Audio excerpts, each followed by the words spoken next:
Hello, hello, hello. This is Uncle Tickles. You are listening to the TMC Podcast. That's the movie club. It's like a book club, but with movies. And today we are joined by a very special guest, Mr. Hennessy Williams. Mr. Hennessy Williams, say hello. Hello, hello, hello. What's up? Let me get in the frame. That's right. Yeah, get centered. Get that pretty mug in there. Yeah. Mr. Hennessy was kind enough to grace us with his presence. So if you listen to New Dad, in the first episode, I kind of talk about some of the influences for me as a content creator. One of those influences is Bill Simmons and a podcast called The Rewatchables. So if you are familiar with that, you'll see some similarities between this podcast and that podcast. That's how me and Mr. Hennessy Williams kind of came to connect.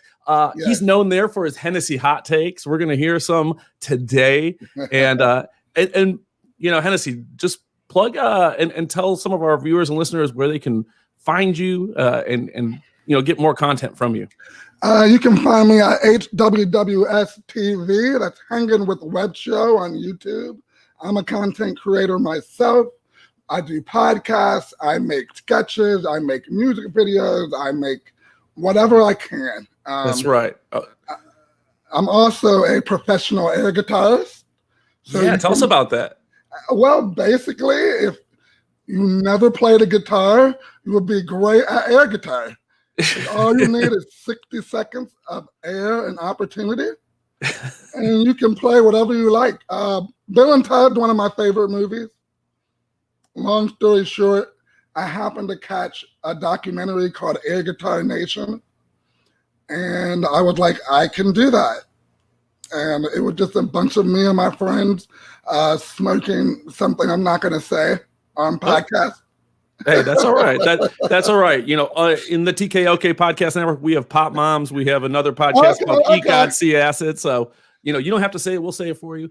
But you're ranked actually. You're like actually ranked as a air guitarist, correct? Yeah. So last year I was number 9. Let's just say number 9 in the country because I finished 9th.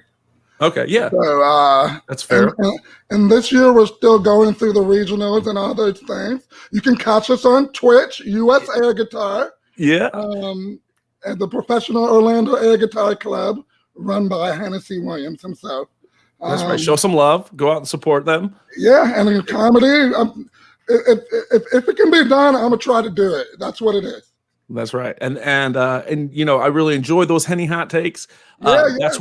That's why you're here, and we're here to talk about, you know, a movie I love, Office Space. I was glad it was picked. It wasn't my actual choice, but we'll talk about that here in a second. The movie was, it came out in 1999, written and directed by Mike Judge, the creator of Beavis and Butthead. Did not do well in the theaters. It was actually kind of a flop. I don't even remember it being in the theaters. Yeah, I mean, I don't remember the first time I saw this, but I'm almost 100% positive it was on VHS or DVD afterwards. I'm pretty sure I saw it on HBO. Okay, yeah. I liked Mike Judge, but Mike Judge was that guy who did Beavis and Butthead. Right, and Family or King of the Hill. Hill, yeah. So like people didn't take him seriously as a movie, like a legitimate live action movie director. For sure. I mean, as a kid though, I mean, it came out in 99. I was a senior in high school, and we'll kind of talk about the relatability of this movie to a senior versus rewatching it now. But even though it didn't do well in the theaters, it did really well as a rental, and then, you know, has gone on to be a cult classic. IMDb rates this 7.7 out of 10 stars, and Rotten Tomatoes gave it a 93% audience score. Whoa! Yeah, wow. Yeah. So it is a popular movie with the fans. We do have our first comment of the day from Mandy Helton. She says, I'm going to need those TPS reports. Thank you, Mandy. Mandy is one of the content creators over at Litbringers. So make sure you head over there and support them as well. They put out some really awesome Game of Thrones related content. If you're into parodies, it's Mr. Hennessy. I think you would find this. And there she is. Hello. Yes. A great contributor to the community, and a great person as well. This came out in 99, as we mentioned, and I was a senior. I think it was around freshman year of high school, freshman year of my college that I kind of watched this and fell in love with it. That make you feel old, don't it? Yeah, it does. But you know what? I'm surprised. I keep watching it and being surprised that I was able to relate to this movie as much as I did. And I think maybe it's just being a young kid, authority figures. You kind of, that's what this movie is about, really. Like the soul suckingness. Sure, that's there of the mundane monotony of office life, but there's also this idea of just being able to kind of buck the system and walk past your authority figure, and as a kid you want to do this to your teachers, your parents, everything. So maybe that's what it was. How old were you when you first saw this? I don't mean to date you. I was in 1999. I was a sophomore in high school. Okay, so now so we're around the same age. Right, yep. All I did was play basketball growing up. So, but my dad's a cop. My mom's a dog trainer, which is amazing. But you train dogs at night. So I was always home by myself. And I ate burritos every night. And Office Space was on HBO, like on rotation, yeah. Like all the time. Yeah. And that's how I picked it up, like in the late 90s. And plus, I like the Ghetto Boys. And you gonna put the Ghetto Boys in there for me? Yeah. Yeah, I mean the soundtrack is something I don't know, a place. I don't have a place to talk about it, but it's amazing. It's definitely it's like a character in and of itself. I almost want to put it in best performances, because watching it back, it's really one of the things that stands out. It truly does. And I'm assuming that's my judge. I did research. I tried to dig deep on that. I couldn't find a whole lot on it. No, go ahead. I was thinking, I think he probably didn't overthink it too much. Like, one of the things with comedy is if you don't overthink things and keep it simple, and sometimes it's 1, 2, 3, and that's the sequence, and you don't need to change it, and you don't need to mess with it. And a joke like that is, hey, let's put the most ghetto, hard rap with this Michael Bolton. And here's the thing. That was something I could relate to, right? Like as a white kid from the suburbs who loved hip hop, I was at that point in my life, just solely listening to rap music. And there was a part of me that when he turns it down, I was like, yes, okay, holy shit. Like that. Even though I couldn't relate to a lot of the work scenes, I could relate to that scene. I could relate to Michael Bolton's anger, right? There was a palpable sense of that, that was really relatable, I guess. But no, I mean, but that was something I think that appealed to me as well, because that was the music I was listening to, and there's a juxtaposition to it that I think. Yep. I don't know if it's intentional. Again, I tried to look for some sort of commentary on it or him talking about it. I didn't see anything, but it's a beautiful juxtaposition, and it really fucking works. It really fucking works. That's the easiest juxtaposition. I mean, we saw it all through 2020. Yeah. A white guy listening to black guy. Yeah, for sure. He's afraid of black guys. Yeah, Woo! but this is, 20 years before that, So there was that aspect to it, and then there's also, this movie is extremely quotable. I think we'll get to like the legacy this movie has as across pop culture, and maybe we talk about our favorite scenes. But and there's a bunch of immature type humor in there as well. As a kid who grew up on Beavis and Butthead, I think you could kind of also pick up on offline we were talking about the O-face guy, Greg Pitts. Right. That's immature, juvenile. Seniors in high school, freshmen in college. I guarantee my group of guy friends probably weren't the only ones that would do the O-face kind of quote. My fraternity, you had to do the O-face. If you were a pledge, you're doing the O-face, or we might tap you on the bars and you do the O-face. Yeah, that's right. So it was doing the O-face. Yeah, it was that ubiquitous. But watching it this go around, I the parts that I related to and found the funniest, were like having the 5 bosses check in about the TPS reports. Like, I've had that situation. I know what that's like. It was just much more relatable. And again, my big takeaway was like, why the fuck did I like this at 18, 19 years old? Like, I mean, I enjoy it now, but I'm just surprised. It's funny. It's like after you live through it, like you said, you've experienced the 5 bosses. But when you haven't went through it yet, it's still funny. Like, yo, that sucks. I'm never gonna do that. Yeah, no, and it is great. Like and I think that's a credit to the acting in it because the sense of just how annoyed he is, it's very palpable. You feel it, right? It's it's done really well. I guess before we got on, you were talked about your voice, and so you said you work in a call center. What's the worst job you've ever had? Because I think there's an aspect of that to this film. Well, okay, so I tried to think about it. I've had so many. I sold newspapers door to door. Oh, and it was like in the worst possible neighborhoods. So, like, if you were selling a newspaper there, you were probably in the newspaper the next day.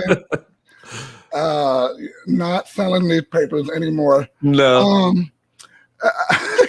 Honestly, tchotchkes, right? That's the name of the job there. Yeah. I've worked in some terrible restaurants like that. So, because tchotchkes is based off of TGI Fridays. So, of course it is. And it's the old school Fridays. Yes. Too. The one with the flair. Yeah. Well, and this movie ruined the flair. Did you? That was something I learned in the research, that after this movie came out, the waiters and waitresses were harassed, because of their items of flair so much that the company just did away with it. So that's part of this movie's legacy, is no more flair. I had a cousin that worked for TGI Fridays, loved the flair, he hates this movie because of it. Shout out to Andrew Bell. Then he's a punk. He loves the flair. Was really excited about it. He would wear the flair to family parties and talk about his different flair. Oh my God. And those are always the ones that your manager loves the most. And they're the ones getting the good shifts and the good tips. Yeah. Because no matter what, if you hate Brian in Office Space, I guarantee you he was making a bill every shift. He was getting money. He was getting good tips. He was getting honeys. Oh, yeah. I've worked in the restaurant industry. He was. Yeah, he was. His life didn't suck. His life didn't suck. He thought you sucked. He's winning. No, in a weird alternate universe, he is winning. Yeah, 100%. And I've worked with those guys before too in the restaurants. It's the rest. Yeah, that's a weird world. Like, if you've worked in the server industry. And that's what I think Office Space is like, the predecessor to waiting. So I think when you look at just the little parts of Office Space, waiting built on that and put more real life experiences with it. But oh my gosh, just that little bit where the boss is like, you say you're doing enough, but you're not. Right. Do you want to be in the middle or do you want to go above and beyond? And also that manager, I didn't realize this as well until this rewatch. That's played by Mike Judge. So that's the director and writer. That's Mike Judge is playing that manager's part. And true story, he did an interview where he's talking about the film, I think after its 20th anniversary. And which is that's the nice thing about doing this. I should say, the last one we did, Almost Famous, had a 20th anniversary that coincided very near, in the last year or so. So there's a lot of great content of the film creators and the actors and actresses talking about it, doing. So it's Mike Judge, and he's talking about he had to play that part because he was at a restaurant, a TGI Fridays, and he heard a manager go to the waitress who was serving him, and he goes, no, we don't put that glass here. We put it right here. And she's like, oh, I'm sorry. And he's like, she goes, oh, I'm sorry. Why do we do that? He's like, because that's where I like it. And so he overheard this interaction and created this whole character based off of that. Which, I should take a step back. Office Space itself was based off of. Actually, I don't want to step on any toes. We have that later for Cosmic Giggles. Yeah, but no. So I think that was I don't know. I like when I hear those stories, that these people were created. Well, Milton's created based on a real life person that Mike Judge worked on. And that's the root of comedy. Is comedy comes from real life. It comes from real experiences. I mean, you might change the people, but the situation probably happened. Totally. And you know what? I'm glad you're talking about comedy in that way, because I was curious. You're a comedian. You pick this comedy as one of the 4 movies. Just a reminder to people listening. Our guests are the ones that pick the movies you vote on. So you pick this movie. Where does this rank as far as like influences for you as a comedian? Is it even in the realm? Well, as you can tell, I'm a little darker complexion. Yeah. But my comedy, I grew up watching Monty Python. I grew up watching Christopher Guest and This Is Spinal Tap. And, I didn't listen to gangster rap hardly at all. I was a Tribe Called Quest. I was De La Soul. I'm just gnarly, bro. Just gnarly. and Mike Judge is gnarly comedy, Beavis and Butthead, and even King of the Hill. Which is actually a more realistic look at life. But I'm from Virginia, man. Like, that's my life. So to see him be able to take real life and put it in a manner where, like you said earlier, young kids can understand and adults going through it can understand, that's where you want your comedy to be. You want your comedy to reach as many people as it can. Yeah. And that's the whole point. You want to make people laugh, you're not a jester for a king for one person. You want to make people laugh, and that's what that movie does. So was this influential for you as a comedian? Oh yeah, for sure. Yeah. Plus, Ron Livingston, I just always liked him as an actor, and he had those very quirky, like, innuendo moves that he would do. That his comedy wasn't talking. Yeah. It's expressive comedy. And so it's very influential because when you're on stage, you want to be able to make people laugh without saying things. Can I have a Ron Livingston confession here? Go ahead, please. I thought I've been confusing Ron Livingston. I thought Ron Livingston and Kyle Chandler, the actor, were the same person. So Coach Taylor from Friday Night Lights, I thought was Ron Livingston. Okay. From the TV show. Yeah, from the TV show. Right. From the TV show. He came on late too. Yeah. So yeah, there's just I realized that just recently. I was like, holy cow! I'm like, oh, those are 2 different actors. You gotta put some respect on Ron Livingston. He was in Swingers. And Band of Brothers, bro. Well, no, for real. No, I knew who Ron Livingston was. If anything, I'm disrespecting the actor Kyle Chandler. I can't think of nothing, but he was in what disaster movie was he in? He was in one of them. Yeah, no, I'm which, I mean, this is the problem. This is why I just gave Ron Livingston all Kyle Chandler's acting credits. Selling anything door to door is horrible. Yeah. That's a horrible experience. My worst jobs aren't. I guess one of the worst jobs I had was corn detasseling. I don't know if you heard about what that is, but that is. So I grew up in the middle of nowhere, right? So that is a thing where they hire young children and they find a way. There's like these legal loopholes where they pay them under minimum wage, and we sit on these tractors. And you just pick the very top of a piece of corn or a corn plant. Okay. It's a tassel. That's what they call them. They're tassels. And so these small children would ride on these tractors, and you pull the top out so then they can get inseminated with seeds and pollen from these other crops. And so they can make these cool crops, whatever. But you would go and do this. And Here's the thing. So there's an incentive. If you make it all the way through the summer, because the job is so horrible, then you get this giant pay increase, right? Okay. And so I had made it to the second to last day. And what they do is they just start firing people for no reason. These old farmers will fire you for just like leaning on something, which is what I got fired for. And I'm telling the story because I do want to give a shout out to TKOK Podcast co-creator Caitlin Flynn's husband. He was not fired. He could have just kept his mouth shut and got the extra percentage kick. No, he quit with me just because he thought it was so unjust. So shout out to Mike. That's a good homie. That is a great homie. Shout out to the homie Mike Flynn.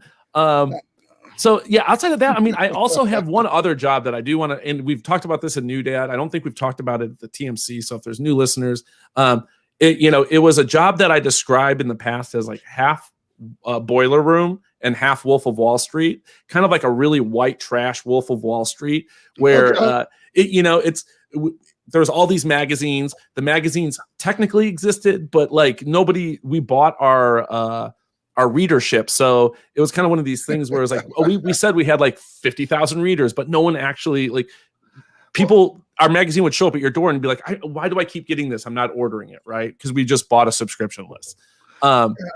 And it was just the wildest place to work. It was run by a bunch of cokeheads who are just hiring beautiful young girls and then dumb dudes like me out of college. And that sounds fun. It was wild. They had a dude that we referred to as the cocaine werewolf, who was his job was he was like the company drug dealer. He just was this really creepy dude who walked around the different floors and tried not to get fired. We had technically we had an HR person, but she really was. It was sales. It was kind of sales, dude. Here's the scam. So you would call a company, you would say we want to do a story on you, and then you get the company super invested, and they would provide these interviews, and you would do photography. You get them so far down the line that they're like telling people we're going to have this story about us in U.S. Business Review, which is one of the magazines. And the company has to keep like folding and then reinventing itself because it's so like it's just the whole business model is based on burning bridges. But then at the very end, you'd be like, all right, we just need a list of all your suppliers and all your vendors, so we could tell them that the article's happening. And then once you get that list, you hit them hard for advertising dollars in that, and you leverage it. And you're like, oh yeah, this guy, the CEO over here said that you guys were going to buy an ad. And then those guys buy an ad. So the thing is, legitimately, there are people who are making a decent amount of money. So like you're looking at them and you're like, oh shit, can I make as much money as that dude? You're a consultant of nothing. Yeah, exactly. And the thing is, nobody had computers. It was the most wild thing. But the parties were great. They always had, open bars on Friday nights and Thursday nights. If you ever watch those shows on Netflix, like How Did This Get Made? Or yes. How this movie got made. All right, whenever there's like an agent or that first person, they made it up. Like they're like, hey, I have a consultant business. And they're like, oh, really? Really? He lives out of his effing car. Fake it till you make it. Fake it till you make it. Oh, yeah. Like the guy who started Ninja Turtles. Like, he was a nothing nobody. He made it up. He rented a suit. It works, I guess, to a certain, there is a certain, if you have like just all you need is the air of legitimacy, right? Amway. So at any of your jobs, were you ever a prankster? Were you ever able to pull off some hijinks or pranks? Because I'm wondering, they obviously rip their company off hundreds of thousands of dollars, but I'm looking for something a little more innocent, maybe less white collar crimey. So I'm actually, whenever I work, I actually I try to be the guy. You would probably kind of hate me. I doubt only because this is going to sound bad, but let me try to make this sound how it should sound. So they expected me to be late. Oh no. So they expected me to be late. So when I'm not late and I'm on time and I'm doing my job and on task, I'm like the Michael Jordan of that workplace. And I've always done that. My dad, who's in the Marines and a cop, he was like, hey, you're just a 6'4" black male. I wasn't always, but I grew. That each year that changed. Right. He would be like, hey, if you just get to work on time and just kind of do your job, they're going to think you're amazing. No, my wife somewhere is like laughing because I'm late all the time. So yeah, no. There you go. 100%. No. I'm like, white guys be late. Yeah. Just as much. 1,000%. Not more. The only reason why, like a hurricane, I'm in Florida. You know they don't give hurricane black names, right? 'Cause they think they're going to be late. They'll be late. They'll miss the whole hurricane. So they're going to give them white guy names. I'm like, that could be late too. Sometimes they don't even come. Right. That's true. We do that. Or we do the Irish goodbyes where we just don't say, it's like all of a sudden we're there and you just turn around and it's gone. Yeah, no. So outside of, I guess I don't consider showing up late like an office prank or hijinks. I don't do, the only prank that I ever got away with was, as a bartender, we would prank new bartenders. I used to always make a new bartender go look for a left-handed blender at another store. So I'm like, we need a left-handed blender. So, or a rice peeler. A rice peeler. A rice peeler. That's pretty good. You're gonna make me feel like a pretty big dirtbag here. So like I was going over like just a list of some of our hijinks. My brother, this is at the job that I just referred to as a cross between Wolf of Wall Street and Boiler Room. My brother teabagged his manager at a Christmas party because he got so drunk he passed out on a couch, and it was like a Monday. So the party happens Friday night.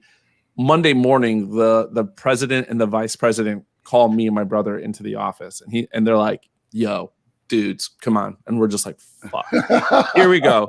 We're getting fired, because it was funny at the time. Everyone's drunk, and then we spend that whole weekend being like, "Dude, loose lips. Someone's gonna talk. Everyone's gonna find out that we're fucked." And so, like, for it to be like the first thing in the morning, the president and the vice president are like, "Both you guys in here right now." Like, all right, here we go. We both kind of looked at each other, and we were like, I guess we had kind of come to by the time we got to Sunday night, like a hungover Saturday. All day Sunday, we had been like, we're in the period of acceptance. It's going to happen. It's going to be a funny story, I guess. We'll have that. And so we get into the office, they shut the door, they lock it, and they're like, "So let's see it." And we're like, "What?" They're like, we know. Let's see it. And John, I was just like, "What do you mean?" He's like, "We know you have a picture on your phone. Let's see it." And so we show it to him, and they just start laughing, and they start calling other managers into the office. Oh my and they're God. like, "Yo." So then all these dudes come in, they're all showing it, they're all laughing it, and then they're just like, "Okay, now you guys got to delete it." They delete it.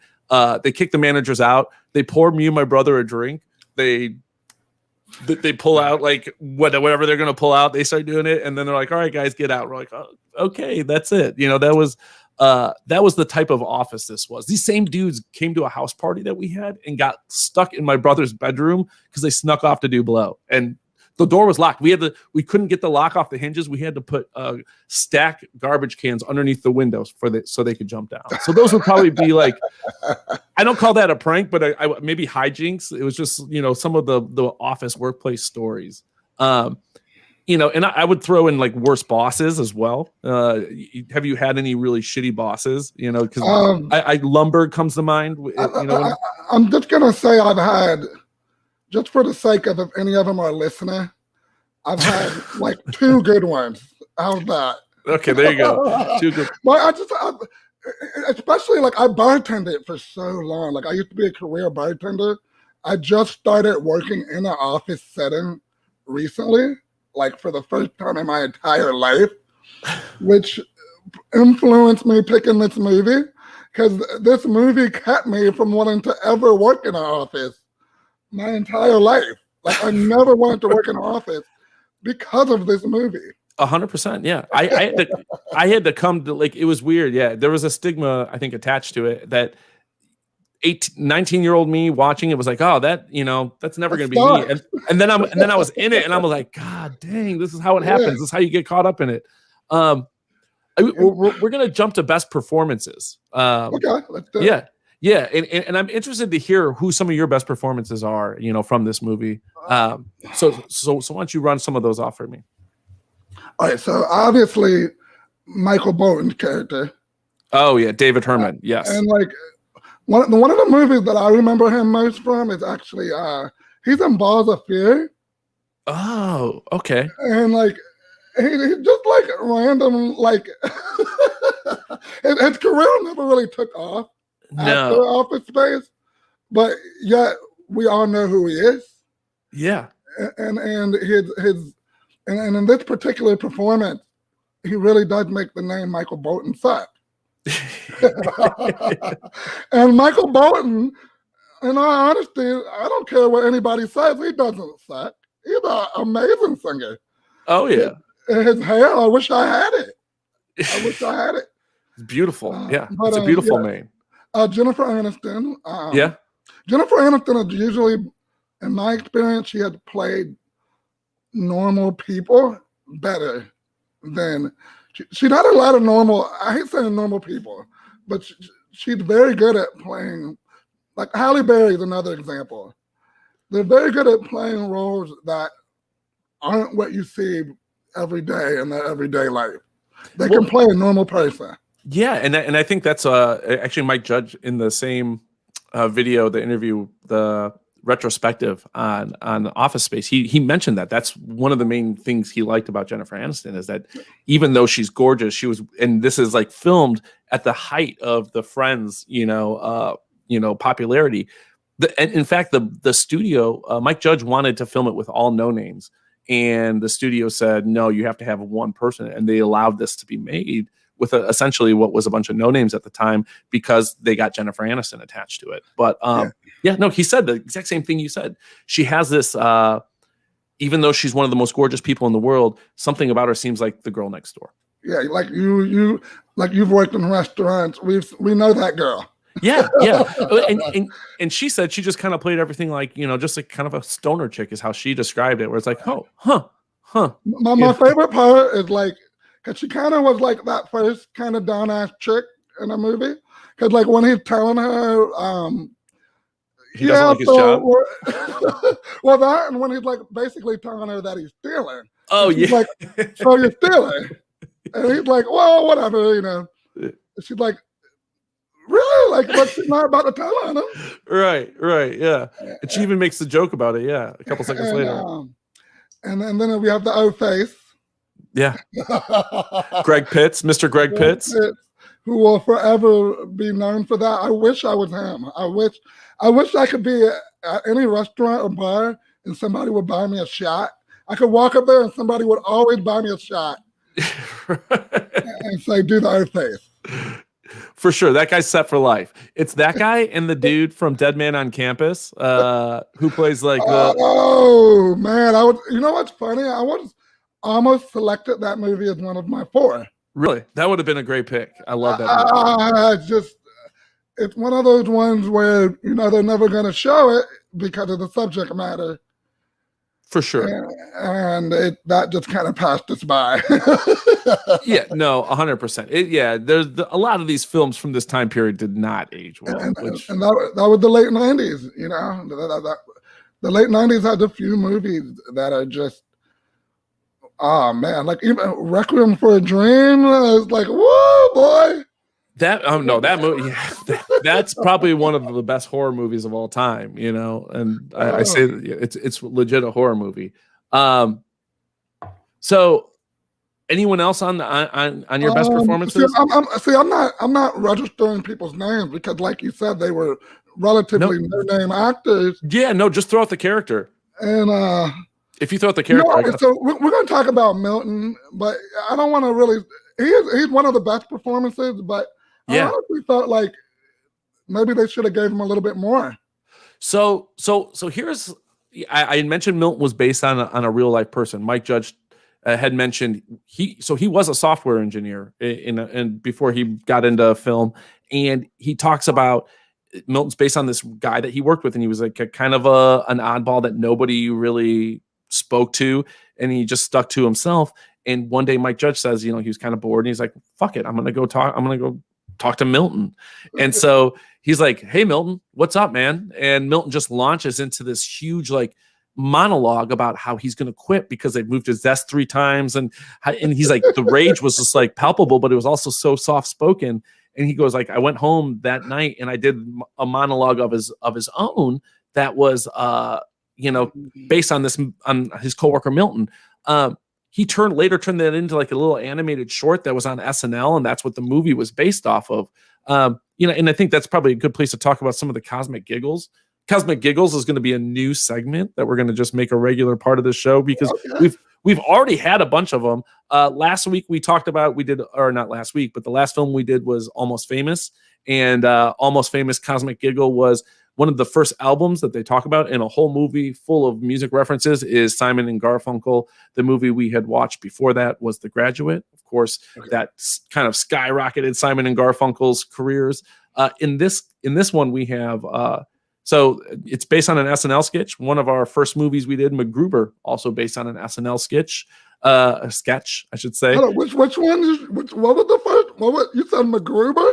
MacGruber was the first movie. Yeah, that was the first movie we did. That was the first movie club movie that we reviewed. Hennessy, you gotta get caught up on the library. Dude, you need to get caught up on the library. It's one of our favorites. So MacGruber SNL skit. Kate Hudson was actually almost cast as Jennifer Aniston's part in this movie Office Space. Maybe too young. Maybe too young. How about this for some other casting what ifs? Speaking of throw a little nod to the rewatchables, Matt Damon was who the studio wanted to play Peter. Okay, he would have been better at Lumberg. I agree. And then for the Lawrence character, Peter's next door neighbor, they had this is who auditioned. This is who auditioned for the part. It was Vince Vaughn and Owen Wilson. Yeah, so that script, people heard about that script and were like, hey, this script's awesome. Yeah. That's the only way that they would have been auditioning for right, for sure. Well, and keep in mind, like Mike Judge is coming off of Beavis and Butthead at this point, which was a cultural phenomenon. That was a fucking juggernaut pop culture wise. People don't shouldn't sleep on that at all. You also shouldn't sleep on this Beavis and Butthead Sega game, which I never got past the first fucking level ever. Really? I'm not very good at video games, and I want to say that was one of the ones that I actually was semi decent in. I hate that game. Yeah, no. Just a lot of good Cosmic Giggles here. The last one I wanted to mention was this one kind of fucking blew my mind. So one of my favorite movies as a child, and I don't know how old I was when my dad showed me this, and it's an obscure film. It's a fucking really obscure film. It's called When the River Runs Black.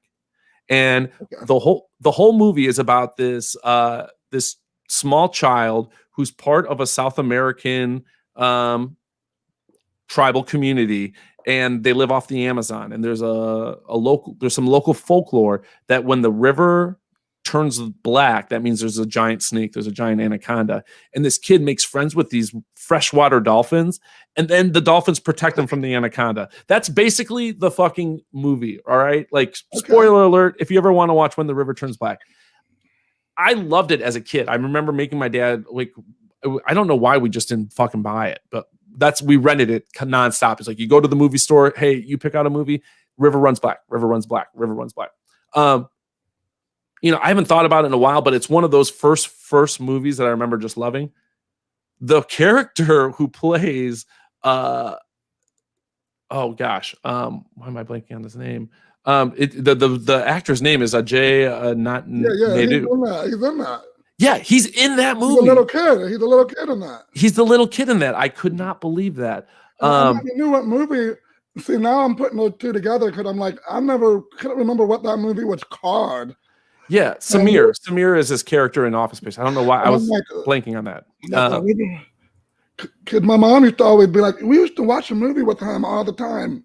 And I'm like, what movie? Like, I don't remember what movie it is. And that's the movie. Well, he was also in one of the kind of like Trading Spaces type movies. What was it called? It was with Kirk Cameron. No, it might be that. I don't know. What was Kirk Cameron and what the hell was that dude's name? Judge Reinhold. Oh, no, Kirk Cameron and Dudley Moore. Dudley Moore. And then the other one was Judge Reinhold and someone. Ooh, we going down a rabbit hole of same movies. Oh yeah.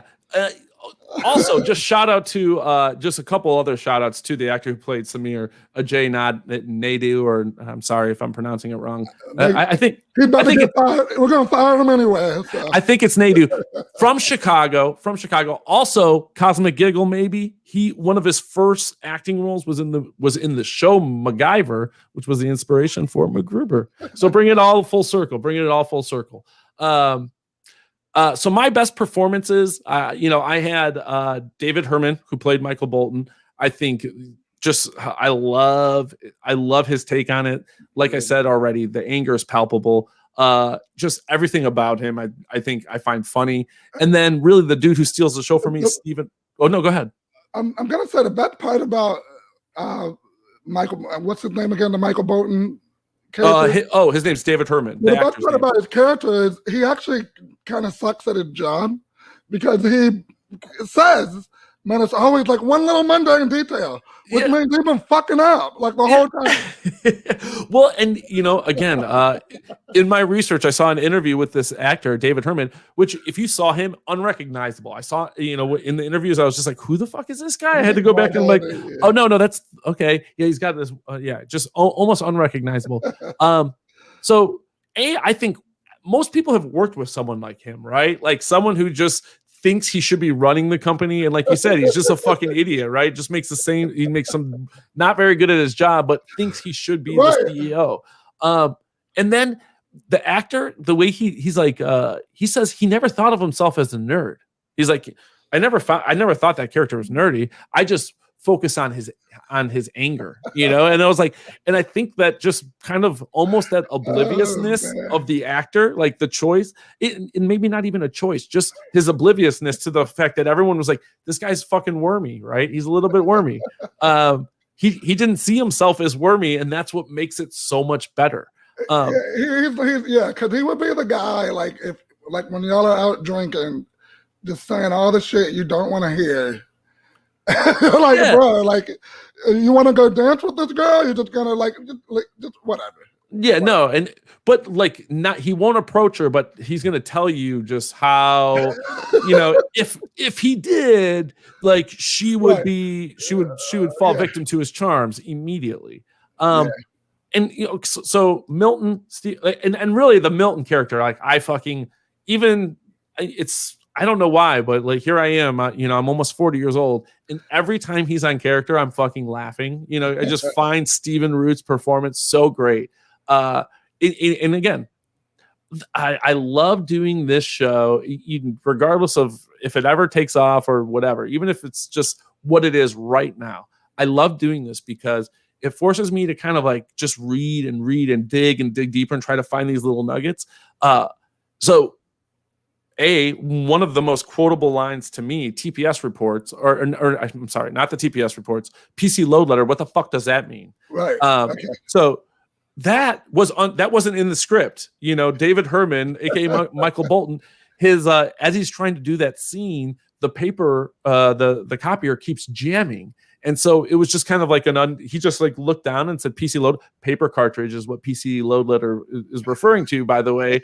I did find that piece of information out as well. This is why you listen to this, this podcast to find that sort of information out. And it was like a natural reaction and they just kept it. He's like, no, I want you to do that again. And Mike Judge, who also was not a huge fan of improv, allowed another improv line. And this is Stephen Root. It's one of my favorite, I think, underrated lines in the whole movie. And it's when Milton is talking about the squirrels and he's talking about his desk. He's like, I could see the squirrels and they were merry. And he's and the actor Stephen Root fought really hard to have that improv line like stay in. And Mike Judge kept it in. And I think that was a very excellent choice. And for me, like super rewarding. It's one of my favorite lines in the whole thing. It is funny. I've been on stage. I've done commercials. I've done all of that, and a lot of directors don't like. They don't like when you add, even if you add it and it's like spur of the moment and you think it's good. They don't really like it. They want you to stick to what you did. 100%. I was on the Steve Harvey show and basically got edited out of the whole episode I was in because I did one fucking improv line. But here's the fucked up part about that, right? I'm gonna take you guys behind the curtain of the Steve Harvey show for a second. It's scripted. Surprise, maybe wow. maybe I'm not the only one that was surprised by that. But we were going through rehearsals, right? They give you a script, they tell you they want you to play a part, they give you lines to say, and in the practicing of the script, I had an off the cuff remark that it was a manel. It was kind of a panel with a bunch of guys, and there was an all female audience that were asking us questions. So the questions were given to the females, we were given the answers. And I said like this off the cuff line, just as like an addition to what I said. And a bunch of the dudes laughed, and the producers were like, that was really good. That was really good. And then they turned to this dude who was like, I mean, admittedly better looking than me and just like a little bit more like, they're like, hey, Aaron, could you say that line after you're like, and they're like scribbling in this. I'm like, no. That was my fucking line. That's my joke. Are you kidding me? You're going to take my joke and give it to the fucking face. And that was what I did. I improv my line. I was like, no way am I going to let this dude take my line. Just a little Steve Harvey aside. You guys came here for Office Space, but you guys get a little behind the scenes on Steve Harvey too. There's nothing wrong with that. Yeah, no, I'm not going to charge you guys. His mustache is big enough to block. If you ever went to watch Office Space, you wouldn't see it. That's right. Watch the TV. That's right. It's and you know what, Steve Harvey, not really cool to his guests. I'm just gonna say, big surprises all the way around. And you know what? As a comedian, he's the comedian who made it. He paid his dues. I say this to any comedian who makes it to the top: Kevin Hart, Tiffany Haddish. If people get sick of you, who gives a shit? You are doing open mics for 2 people. Yeah. Enjoy it, love it, and make them hate you. Okay. That's right. So, really for me, the best performances were Stephen Root, David Herman. You touched on Greg Pittman, who was the O-Face guy. I'd mentioned Mike Judge playing the manager of the Tchotchkes. I loved his performance. I was looking up who the actor was for that because I just thought it was a really good portrayal of like a shitty restaurant manager, and was surprised at it. And Todd Duffy, who you also gave a shout out to, the Tchotchkes waiter, the guy who is killing it, even though you hate him. He's he's winning. He's winning life. It's sad. Also, just maybe a little. I mean, I knew Mike Judge did the movie Extract. I didn't know the movie Extract was meant to be a companion piece to Office Space. Okay. And it's supposed to be like essentially Office Space told from the managerial side. So Jason Bateman being like, also just another piece, because we're going to jump into some of our favorite scenes here in a second. Another just piece of Office, I guess, legacy trivia. Mike Judge was given the opportunity to do The Office. And the reason I didn't find anything to actually back up this claim. I just found this on, I think it was IMDb. But supposedly the reason he turned it down was the packets that he was given for The Office. One of the reviews for the British show was, talks about office life in a way Office Space never could. And so he felt insulted by that. He was like, you're as the creator of Office Space, you gave me this promotional material and you want me to take this job? No, thanks. You would say, yeah. He could have done it. We know he would have been good. No, it would have been great. He would have been great at this. And I think that gives, again, as this show goes on, we'll talk a little bit about the legacy of this movie. It's remarkable. It's a huge legacy, and it's one of those things that I don't think maybe we really think about in the moment when we're watching it. But another impact of this movie, ass clown, is actually in the Webster fucking dictionary, and it's credited to this movie. It's in the Webster English dictionary. And it's credited to this movie as That's funny, because I was wondering if they took it from this or if they took it from WWE, because but WWE probably took it from this movie. I'm trying to remember when Chris Jericho started saying it, it's either Chris Jericho or Triple H, because they'd be like, "Hey, ass clown." It's just a wrestling term too. Yeah. So the story that goes with how it got thrown in was again, it's David Herman is out to eat with his soon-to-be ex-wife. At the time, they weren't ex-wife, ex-husband, but and she used the term "ass clown," and he threw it in, and it was used. So, I say Mike Judge is not a huge fan of improv, but we already have a few different examples of him allowing it. You're right. Just sometimes you got to roll with it, and then he can take the credit for it. For sure. and I can say this: if you do see, or if you do happen to be really interested in, I'll try to put this maybe in the comments or in the description. That retrospective of Office Space. That's where the actor David Herman is talking about this. He's the one specifically that claimed that his soon-to-be ex-wife was the one that came up with that. So not sure when Jericho or Triple H started saying that. Yeah, I majored in film in college, and every other week we had to make a video or whatever. And what's funny is you would make a video, something would happen by accident, and then you can't edit it out or whatever. You're like, whatever. And the teacher's like, "Hey, what you did right there was amazing. How'd you do that?" And you make up some bullshit like, "Oh, well, I just took a reflector and I did this with the light," when really the sun came up from behind the cloud, and it just happened to brighten up the scene. That's right. And the teacher's like, "You get an A+ for brightening up the scene." That's what you do in movies. That's the magic. That's the magic. Right. That is the magic. And speaking of magic, what were some of the scenes that were magic for you from this movie? Okay, so I'm gonna try to start from the beginning. So we got right off the cuff. He's rapping in the car and locking the door when a black guy walked by. Boom. Right off the cuff. I mean, he was a black homeless guy, right? I can't remember. Because there's also the guy with the walker moving faster than Ryan Livingston. That's right.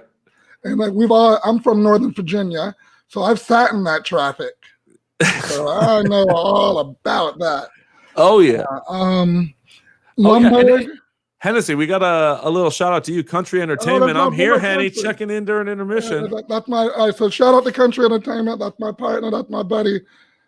We do shows together. The Country and Henny Show. WWS TV has his own show, The Ginger Chronicles. We do a show called The Throwback, where we kind of talk about movies, but neither one of us knows shit. So it's just two people who don't know shit talking about movies. Hey, that sounds like this podcast. So, yes, so if you like this, you're probably going to like that. Yes. Definitely check it out. So yeah, sorry, I didn't mean to interrupt you. You're talking about your favorite scenes, dude on the walker. I mean, we could go on and on, baby. Go on. All right, so where were we at? We were at the sitting in the traffic. When we first meet Lumberg, Yeah. He sucks immediately. For sure. And then the TPS reports. That's right at the beginning. The whole movie is one rewatchable scene. For sure. Yeah, I mean, so for me, I can't I could go through each scene and be like, that seems to bomb. That seems to bomb. And just to be fair, Country Entertainment says you don't know shit. Country Entertainment knows a little. So maybe I got the wrong guess. Country, do you hit up Uncle Tickles? You can come on an episode of the TMC as well. He can talk about Aaron Rodgers. Oh God, is he a Packers fan? We're based out of Chicago. We're based out of Chicago here, so we're Bears fans. But Aaron Rodgers has been a thorn in my side for a long time. That'd be tough. It would be tough to have someone come in here and talk about him. Right. It's funny you say the whole damn movie's rewatchable. So for my favorite scenes, I realized as I was putting this together how badly I cheat at this section of the show. But for real, go Pack Go! Come on, man. Aaron Rodgers. He wants out. No, let's not even start on that. No, I'm not, because or we're gonna have a sports podcast at some point. No, so I do cheat. And for me, I think my favorite scenes, I lump it together in this way. I think there's something from basically the intro to the hypnotherapy scene. I just consider that one whole scene, and because we're getting all the setup, we're getting the exposition. We're figuring out our three protagonists, right? Samir, Michael Bolton, and Peter. We're introduced to them. We get Lumbergh. We get how shitty the job is. We get all of that, right? Like, and we get how shitty Peter's girlfriend is, and just how Peter's life in general, right? Like the whole thing. And I don't know where this fits in this podcast, but I do love the reoccurring joke that everyone thinks Peter's girlfriend's cheating on him. It sucks when it really has happened to you. You're like, damn, like whatever. Yeah, no, it's just like, yeah, I get that. I get that feeling too, man. It's like, oh yeah. So I mean that whole beginning, and not only that, not only do we get the intro to all those characters, but at the top of the show, I said how I feel the soundtrack is its own character, and it might be up for candidate of best performance, because one of the things that I think holds through it is, you open up with Scarface, you give me some damn it feels to be a gangster, damn it feels good to be a gangster. You just keep going down the line, and everything is just so good. I remember a lot of people thinking that song was like a remix. Like they didn't think, if they didn't know the Ghetto Boys, they thought they made up that song just for the movie. Like, I knew a lot of people who thought that.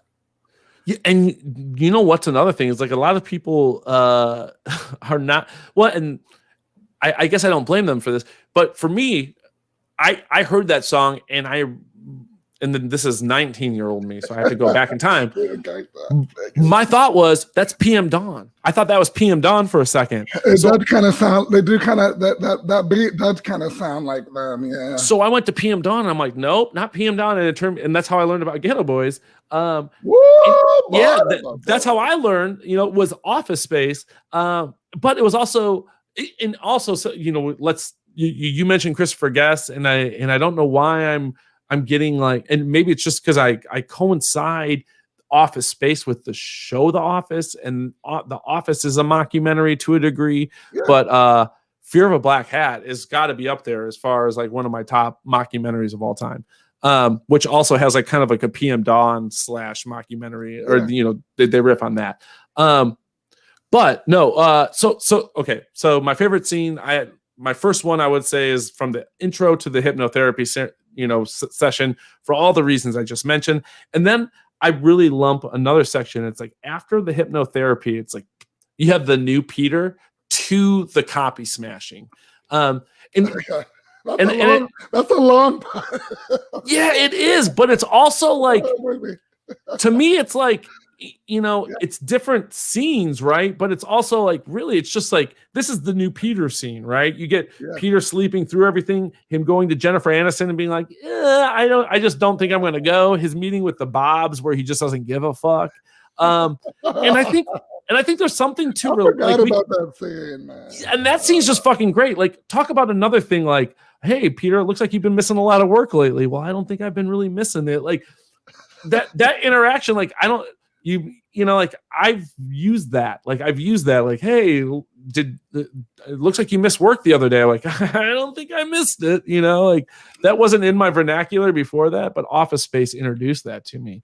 Part of the legacy, as I'm trying to lay that down. But, we talk about best performances, and this is one that I didn't really like have on there from the get-go, but he's one of the Bobs. The dude who was in Wild Hogs.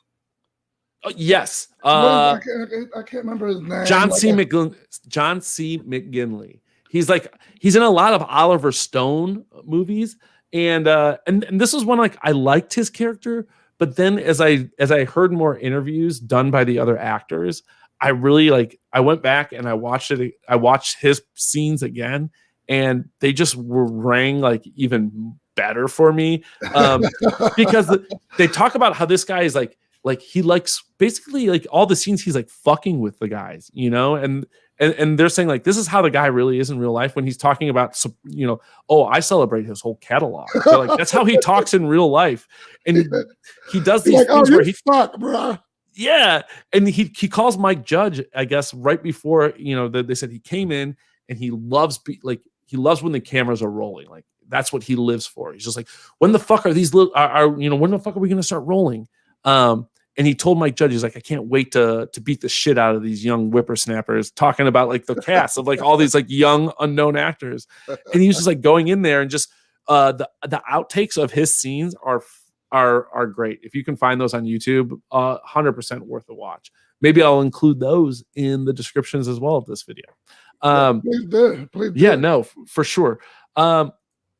So we're kind of like flipping through. What other scenes we have? I mean, when his neighbor is yelling through the wall, even that scene, Lord. Like, hey, I think, doesn't she look like Anne? Hey, Lord, you know what? Like that guy. That's another thing. Like at the time, I think I watched this. That's one of the things that probably aged the best is that dude's performance of Lawrence. Because that was one of the actors from I think Third Rock from the Sun. Is that what he was in? Oh no, he was because that was you're thinking that he was one of the family members. No, he was in. He was on Whose Line Is It Anyway? Okay, but he's been on a bunch of shows. Yeah, well, not that one. He's been on a bunch of shows there. I'm gonna look up his IMDb. You're gonna find like I'm trying to think of. He wasn't on Perfect Strangers, but he kind of fulfilled that guy's role for a second. No, I mean the thing about his performance that was so phenomenal was that it was so sincere. You know what I'm saying? There was he was on the show with Drew Carey, the Drew Carey Show. There it is. Okay. There it is. There we go. Yeah. Dancing Sean coming through with that little tidbit. One of our best viewers, and also a guest on our episode of The Graduate. Shout out to Drew Carey, one of the most underappreciated stand-up comics of all time. Okay. The actor's name is Diedrich Bader. There you go. Yep. Diedrich Bader. Okay. Yeah, I thought it's such a great, sincere performance. And one again, I completely undervalued my first go to the point where I think he was probably one of my least favorite performers, and I was debating on whether to put him on one of my best performers of this show. It almost makes you want to be a construction worker. He almost convinces you that it's cool. Well, and he convinces Peter, right? Peter at the end, that's what he does. Like that's the happy ending, right? He's now a carefree construction worker. We're going to talk about the ending because I don't know about Peter yet. Okay. What's your take on the copier scene? Because on my rewatch, that was probably again like it's one of the more iconic parts of this movie. It's been lampooned or parodied or referenced in a lot of pop culture. Ted Cruz used it as like one of his. He did like basically, yeah. I think so. It was like Hillary destroying her servers is what one of his campaign ads was. What's your take on it? Because outside of the song though, like rewatching it, I'm like, if I could take or leave anything, like if you're going to make a list of the most iconic phrases, moments of this movie, that's probably the one I think that is like the one I could do without the most. It's funny when you're young, you got to think in that time period, 1999, I think people hated copiers more than they hate them now. Which is, you would be like, oh no, but it's like they really didn't work then. They don't work now, but they really didn't work then. So the other thing was, it's once again that juxtaposition of look at these nerdy office guy doing gangster ass shit, but to a copier. Well, you know, and all those movies that were out, like Don't Be a Menace to South Central, and I feel like he just took that was his little ode to that, and it was like, now you watch it, you're like, well, it's been played out so many times. For sure. It's like, whatever, yeah, like, I still like it. I still like that scene. I still like it because when Michael Bolton tries to kick it, he falls. And I'm like, I know you didn't do that on purpose. Yeah. So the song is the best part about the scene. Like that age probably better than any part of it. And you know, from just a couple little tidbits of research I found out about that. Ron Livingston never actually strikes the copier if you pay close attention. He just holds the bat. He hands the bat. Yeah, he just hands it off. Yeah, he doesn't do nothing with it. Yeah, just hands it off. He's the godfather. He's the godfather. Yeah, that's right. And the scene is actually inspired. Mike Judge had this fantasy of destroying a piece of office equipment when he was writing the script of Beavis and Butthead Do America. He was having a moment of like writing frustration and just had this fantasy, and then kind of like kept it to the bank. Is Beavis and Butthead Do America better than Office Space? That could be a Henny hot take for a second. It could be. Stew on that for a Henny hot take. Yeah. Dancing Sean also kind of contributes. He goes, Diedrich Bader. Yes, he was. Yes. No, he was the karate instructor with the pants. He's been in so many random parts. That's the thing. And like, he's so good in every part, and he's just such a great character actor. Yeah. Oh, yes. So good. You know, Dancing Sean, I really appreciate. He's here for every episode. He contributes. What does he dance to? Dancing Sean. You don't want to dance against Sean. I'm not. We've had a couple dance fights in the making, but I'm just gonna let people know that if you fight Dancing Sean, you're gonna die. Check out the Dancing Sean YouTube channel. Right now he's doing a bunch of the 1 minute reviews of the movies that were up for Oscars, and those I found I've been using those to kind of prioritize my viewing queue, and just a great job on those. So yeah, for sure. If you like this podcast, you're gonna like Dancing Sean's a lot more. And we're gonna get into a question. I think you posed this question to me, and I actually didn't know that this was like a fucking conspiracy rabbit hole. But what happened to the money in the movie Office Space? Right. So here was my take, and even on the rewatch, I'd like to play that I'm like more clever than I actually am. But you know, my take was like that Milton he went to go light the office on fire. He found the money. You cut to him at the end. He's on the beach, right? He refers to traveler's checks. So I don't know. We saw Peter put the money into checks. My thought was always that just Milton ended up with the money. Hold on. But more importantly, Dancing Sean, to your question, what does he dance to? Anything, but I prefer old school hip hop. Okay, good. Yeah. Well, what is new school? We talking, is new school Kendrick Lamar, or is new school Jaden Smith, or? I mean, I don't know if I would say Jaden Smith, but I mean, I put new school and more so. Ja Rule's old school. No, Ja Rule's old school. I put some Ja Rule, some Tupac, anything, Outkast, all of that. I mean, I would say all that's technically old school at this point. But yeah, so that was my take on where the money went. Like, what do you think happened to the money? Okay, so we have to do some detective work here. Right. So first off, I know it's 1999, but yeah, if you write a check, that doesn't mean that the money's not, like, the money will still be in the account if it burns up. Well, okay. If it's never right, it stays in the account. If it's never like, you're right, 100%. If it burns up, it never gets cash. It comes back into the account, 100%.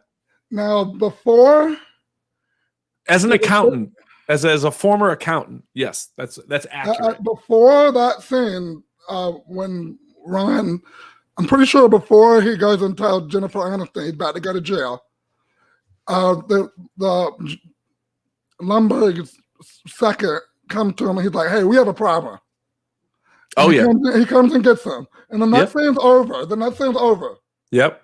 You never even get more elaboration on that. Oh, yeah. So my thing is, I think the company was already doing some other bullshit. And when that check got burned up, they just kind of washed their hands with it and said, "Hey, we're just going to act like all this shit we were doing just..." Because they were like, Undertaker, dying. It was like, just because your building burned down doesn't mean your company's over. Okay. So assuming... But one more. Yeah. Okay. Keep going. Well, the only other thing is that maybe, this is going way hard, that Ron Livingston still had that money, y'all. He got a lady, he work in construction, he got a stapler, and he got money in the bank, and he's not going to tell nobody about it. I mean, like, that's the ending I want. I mean, I kind of want it just to be that, like, Milton himself is, just independently wealthy, right? How would he have gotten the check, though? How would he have cashed that check? How would he have gotten that money? Well, I think that's the weird... Okay, so I'm going to show a little bit of ignorance. But also, the ignorance, I think, is just a reflection of how dated these sort of things have become, right? This movie came out in 1999, right? I was at that point 18 years old, and I didn't know anything about traveler's checks or cashier's checks. None of us did. Or cashier's checks. But since then, I have learned this, that, because when we bought our house, we had to get some of, I think, the earnest money and some other things done in cashier's checks.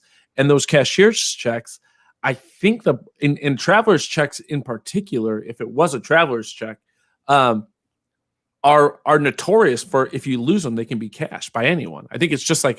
So you're saying that he wrote a $300,000 cashier check or traveler check? If you remember the scene where Peter's looking at the envelope that he like before he puts it underneath it. Okay. It's several checks. Oh, it is. Yeah, several checks. So it could be a number. Where would he have went? Where do you think he would have went to get those? Well, whatever bank he's got them at. Hey, Mandy Helton. She says, "Great conversation, guys," but she's got to leave. Totally understandable. We'll see you soon. Thanks for hanging with us as long as you did. Yes. Yeah. I mean, I guess wherever like the account is, right? Like he decided he's gonna take the blame for this. He's gonna his two friends. A true soldier. Yeah. Again, straight up homie. Like Mike Flynn at the corn detasseling job. He doesn't have to do it, but he's gonna go out like that. 100%. And so he goes, withdraws the money from the account, and in several versions, not just one giant fucking cashier's check, but in several smaller installments. Maybe like I'm trying to envision it. It's like, I mean, we could probably, if I really had thought about this beforehand, I could have paused it, figured out how many checks, divided the $300,000 that they had, and figured out how much was on each one, right? Someone can probably do that. But, it's several checks, at least 5, it looked like. And then he slides it underneath the door. Next thing we see is Milton approaching the door. Side note, the actor Stephen Root talked about the thickness of the glasses. He had to wear contacts underneath the glasses just to be able to see a little bit. So in the scene, if you watch carefully, he kind of like reaches for the doorknob and can't get it and then finds it. I think it adds to the character, Milton, right? He slowly walks up. He's so careful, so deliberate, everything. And then he walks into the office. The next thing we see is like the building burning down. So he's about to go in, right? The envelope's on the floor. We see him at the beach. I love to think that there's something more, and there's nothing more that I love than like movie mythos, like a myth folklore that comes up and like just really bubbles up from stuff like these, like a plot hole or something. And, And that's what you would say. That's one of the movie magic things where, like, you never know if the director did it on purpose or if he's watching it at the last cut and he's like, oh shit. Yeah. You know what? And isn't there something about good art where it's like, if Mike Judge came out and said, like, yeah, this is what I meant to do, it almost kills a little bit of that magic, right? It's like almost not commenting on that makes it even more magical. Right. So I have to ask, even though this is going to seem a little off topic, I promise I'm going to bring it back. Hennessy, are you a Game of Thrones fan? Okay, so I promised to never talk about this show again after the last season. Okay, so but I was one of the biggest Game of Thrones fans ever. Awesome. The reason I asked that is because our, we didn't get a lot of listener questions for this movie, but the one we did get is excellent. So I shouldn't say we got two. The first one we got is from Dr. Dom Tartaglia. Dr. Dom is the host of the Folk Wise podcast, one of the hosts. That airs tomorrow night, Tuesday nights on Twitch. That's 7 p.m. Central Standard Time. That would be 8 p.m. for anyone on the East Coast. See that on Twitch. That's Folkwise. It's an awesome podcast. So they play video games that are related to folklore, and they talk. They interview a guest all about folklore related to the video game. It's pretty fucking sweet. He asked, who is more likely to be Roose Bolton's legitimized bastard, Michael Bolton from The Office Space or Michael Bolton of soft rock fame? I'll let you stew on that, Hennessy, because I got this question in advance, so I had a little bit of time to think about it. Who's more than likely to be his bastard child? Yeah, so who's more likely to be Ramsay? Who's the Ramsay Bolton of the two? For me, this is a no-brainer, right? I think this is Michael Bolton of Office Space fame. I've mentioned the anger that's just palpable in the actor's performance a bunch of times. I think that this is, right on par with the actual Ramsay Bolton, who is, he's mad that he's a bastard. He's just trying to take that out on everybody. He's conniving. He thinks that he's, I guess, what do you call that?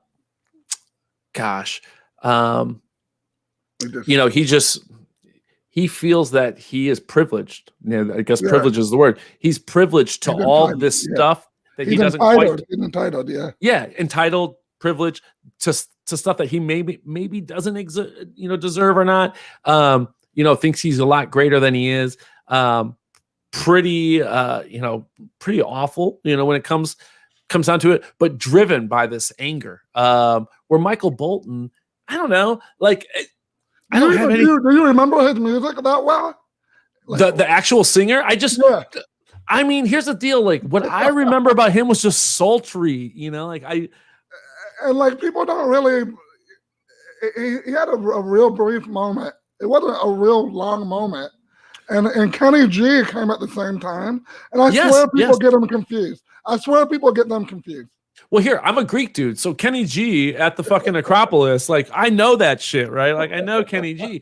But also I had some aunts who were into fucking Michael Bolton too. So it's like, I was alive. I was very impressionable during that Michael Bolton moment, but it was just more so like, Michael Bolton isn't an evil dude. He doesn't exude anger and doesn't exude I don't see him flaying dude's skin. I don't see him chopping off Theon's sausage and sending it to people. I could definitely see Michael Bolton from the movie being a Bolton from Game of Thrones, except he would be the one who fucks everything up. So he would be the one that he gets so mad, he gets so angry, and then that one thing puts him off. And when he tries to burn everybody up, he burns up the wrong thing, or he burns up himself, or he hurts his own family, and then he blames it on his family for messing it up.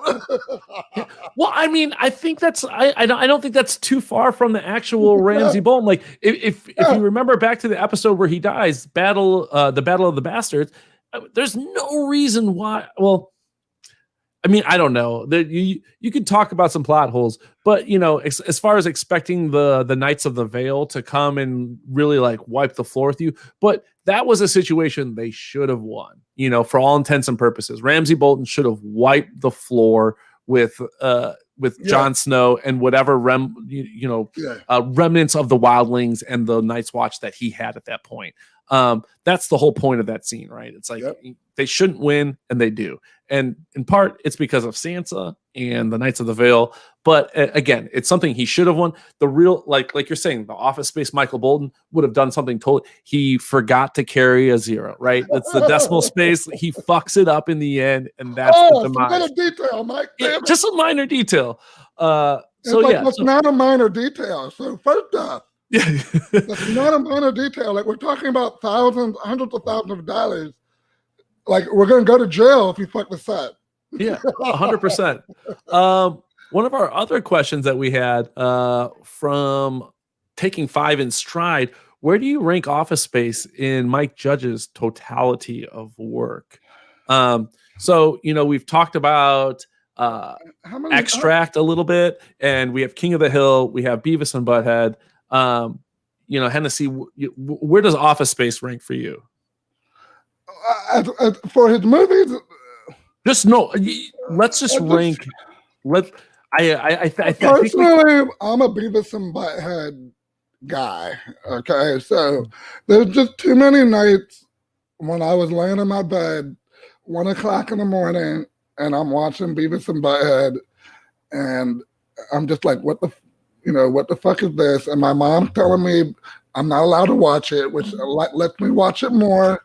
And the way that they attach to culture, and we still, Office Space is amazing. I would probably put it at number 2.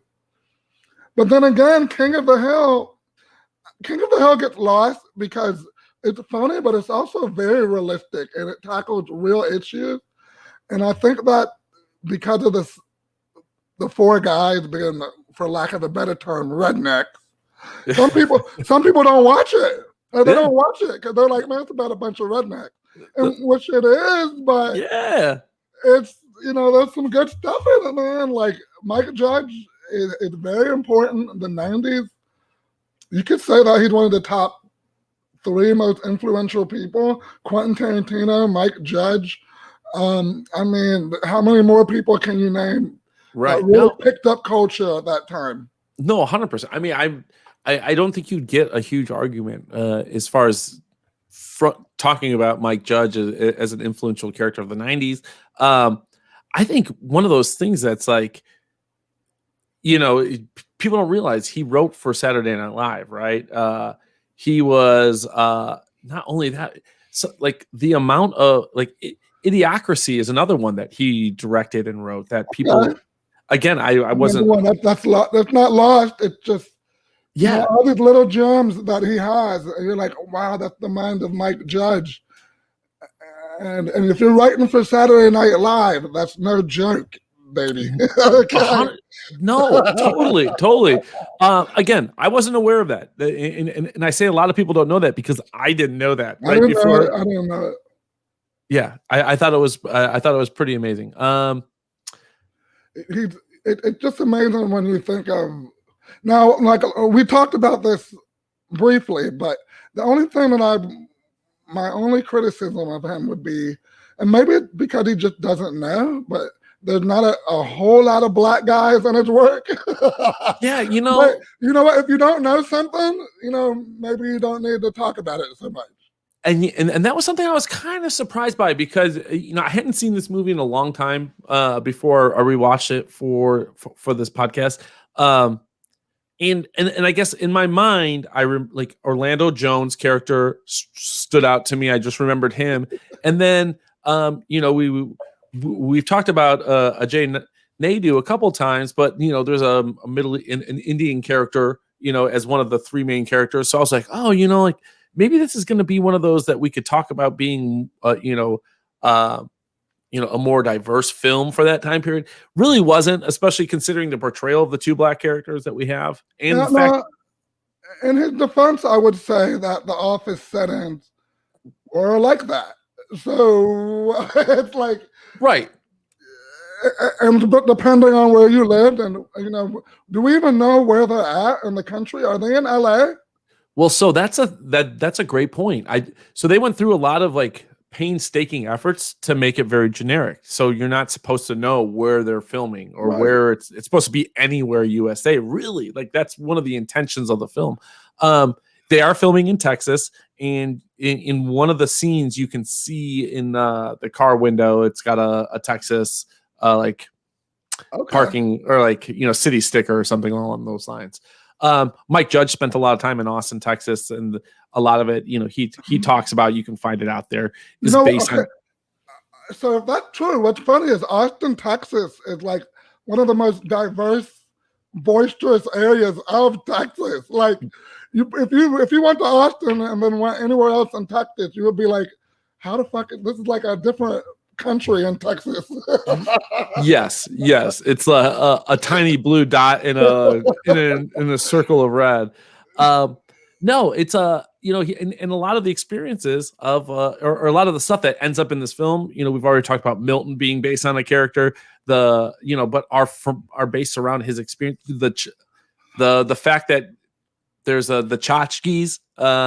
So the same place where he worked with this Milton type character, in that industrial park or whatever you want to call it, this office complex, there was TGI Fridays, a Bennigan's, and then a Chili's.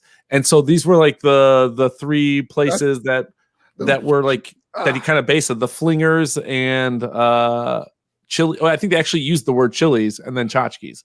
So, I mean, a lot of this made its way into the film. It seeped its way in this experience. But no, 100%. I think you're right. Like you write about what you know, right? And I will say this. After we talked about it, I looked at it just for a second, and I was like, you talked about Samir and the accent.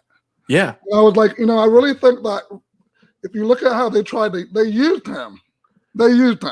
And Orlando Jones, they tried to use him too. Yeah. So if you really look at it, you could be like, well, look how they tried to use these minorities to their own gain. And it's like, maybe he's making a commentary on it. I don't know. Well, yeah, we did talk offline a little bit more about Samir, and I actually got thinking about it because Samir's character is supposed to be like, they talk about him being that's him not being from the country is part of the storyline. It's part of his character. So I guess that him having an accent makes a little bit of a sense. I had originally questioned whether or not like that was the thing that maybe aged the worst, just because it's so stereotypical of Indians. It's the actor himself is from Chicago. If you listen to the actor speak, he speaks like you or I, right? Like he doesn't sound like that at all. So, but it was also interesting listening to the actor talk about this choice and knowing that, he, I think mentions Apu from The Simpsons and saying that's not what he wanted to be, right? He wasn't going to take the part if that's what it was going to be. That there were these other aspects of the character. And not only that, but Mike Judge allowed him to there's this scene where, they're kind of partying and so Samir does like the breakdance move. The whole time I've watched this movie a ton of times, I always thought that was like they brought in a stunt actor or a body double or something. That's really that he was into hip hop and breakdancing and rave, like the rave scene. So hearing him talk about that and how they, when he comes out and he's like, he's doing the rap, like pitching the resurrection, that's like, he's really into hip hop, like where he was like, yeah, I was just fucking like, that was like what I was into. Real quick about that part, I don't want to take too long, but yeah, after they have that little party, yeah, they're drunk as shit. Yeah, they just drive home. Maybe they just drive home. Like he has his kids. Maybe a tip off that's the biggest tip off. It's Texas, maybe. Right? Oh, we're just gonna drink and drive. We're in Texas, y'all. Like, oh boy, I was like, they're so drunk. They're just, it's the 90s. It is the 90s. They had Zima.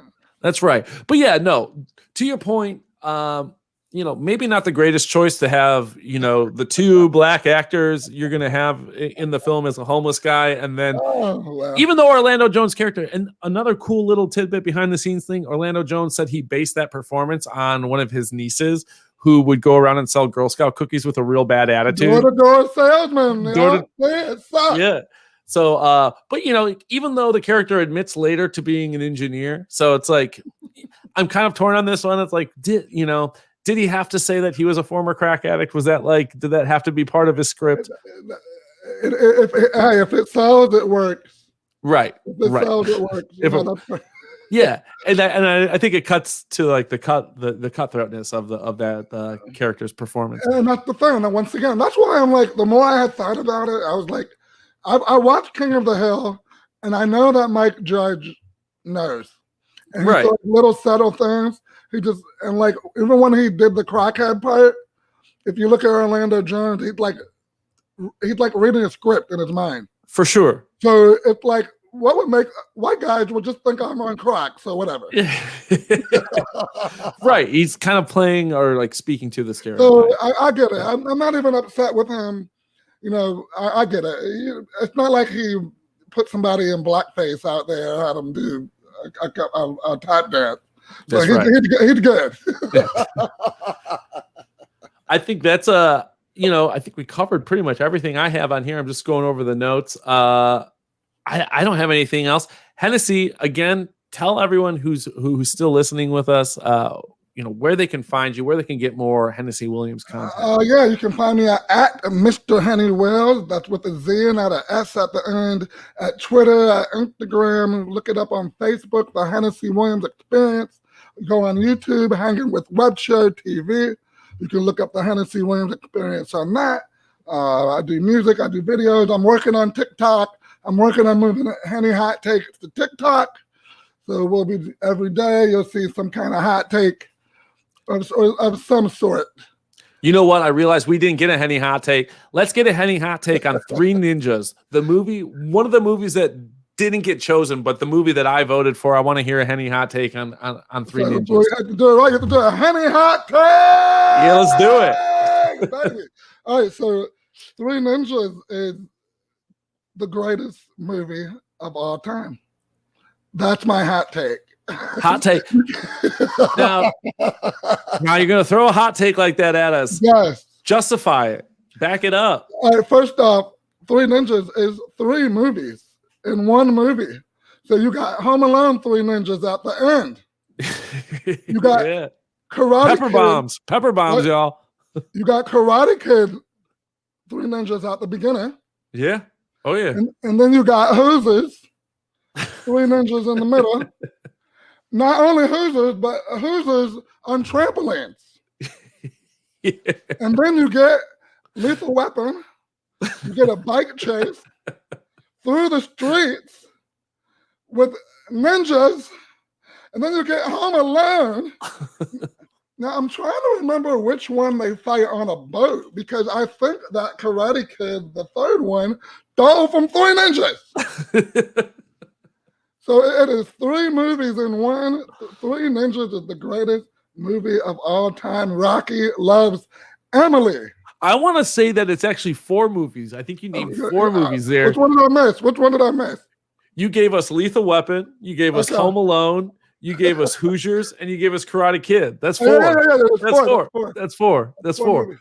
That's even a stronger argument. I think that's the way we end it. That's a Henny hot take, and and I don't think you can argue with it. So, thank you for tuning into the TMC podcast. Remember, if you haven't already, hit like on that YouTube button. Hit subscribe if you don't already. There's a chance that you are watching this and you're not a subscriber. That would be a crying shame.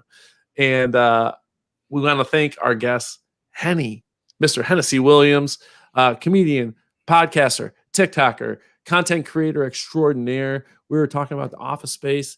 If you missed it, go back, rewatch it. A lot of good stuff out there. We love y'all. Belated happy birthday to my wife, Lita. It was her birthday yesterday. And just, I guess, one little piece of scheduling news. We always like to give a little reward to those who tune in live. Our next guests for the TMC podcast are going to be my college roommates. We're going to have Rory Berg and Willie Boyle on. Tomorrow, you'll be able to vote on the movies that they picked for our choices. I'm not going to leak those now. I'll let you guys hop on live and vote on those tomorrow. But those are going to be excellent picks. I'm excited for those. And I'm going to do we're going to be my first campaign. I've never campaigned for a movie. Y'all pick slackers. Come on. Woo! Do me the favor. I want to talk about Cool Ethan. That's what I want to do. Come on. Tickles loves you. Love me back. Vote for slackers in the poll tomorrow. It'll be going up till 7 p.m. Central Standard Time on Thursday. Again, thanks for listening. Henny, yes. Thank you, man. Holly. I appreciated this. Yes, Y'all, take care. We'll talk to you later. have a good one.